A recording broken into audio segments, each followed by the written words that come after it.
O século XIX não foi só palco do crescimento industrial na Europa. Ele também foi o palco do avanço colonial sobre a África e sobre a Ásia. Exato. O que acontece? Em 1884, acontece a Conferência de Berlim, que declara a terra do Saara para baixo, ou seja, a África subsaariana, como terra nullis, terra de ninguém. Porque aqueles povos incivilizados, estou pensando como eles estão pensando, sim, tá? sim. Aqueles povos incivilizados não conheciam a ideia de propriedade privada, então aquela terra não era de ninguém. Começa a divisão, a corrida pela África. E a Alemanha entra nessa corrida. A gente não conhece as colônias alemãs porque a Alemanha perdeu a guerra. E quando ela perde a guerra, ela perde as colônias. Mas eu anotei aqui para não esquecer. A Alemanha forma a África Oriental Alemã, que tinha Burundi, Ruanda e Tanzânia. Funda o Sudoeste Africano Alemão, que é a Namíbia. O Camarões Alemães, que é o Camarões, Gabão, Chad, Congo, República Centro-Africana e Nigéria. E a Togolândia, que é o Togo e Gana. E Vilela, quando eu falo a palavra genocídio, qual que é a primeira coisa que vem na sua cabeça? Holocausto. O Holocausto. Inclusive o nome genocídio vem por causa do Holocausto. Você sabe qual Não foi existia esse termo antes. Não, o termo veio depois do Holocausto. Que é a matança de um grupo étnico. É o extermínio de um grupo étnico, por razões étnicas, inclusive. Sabe qual foi o primeiro genocídio do século XX? Não. Foi o genocídio na Namíbia, perpetrado pela Alemanha colonial. Caramba.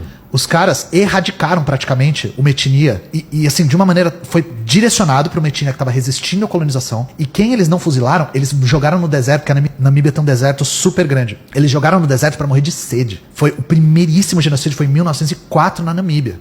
E assim, até hoje, a colonização alemã se faz ver na Namíbia. 80% das terras é de propriedade de descendentes de alemães na Namíbia. Então assim, o colonialismo alemão era o que estava permitindo, em grande parte, esse incremento da qualidade de vida na Europa, na Alemanha como Estado-nação. E né? também Inglaterra, França também. Mesmíssima coisa, mesmíssima coisa. Então é importante a gente observar. A questão colonial é fundamental quando a gente fala de melhoria da classe trabalhadora em países do centro do capitalismo. Porque isso é verdade até hoje. Pode ter mudado a forma, mas o seu conteúdo não mudou. Quando a gente fala de bem-estar social no Canadá, é aquela coisa, visite o Canadá antes que o Canadá visite você. Porque o Canadá é um país extremamente predatório. É mesmo? Muito, inclusive com o Brasil. Em que sentido? Extração de recursos naturais sem nenhum tipo de fiscalização. Os caras estão aqui...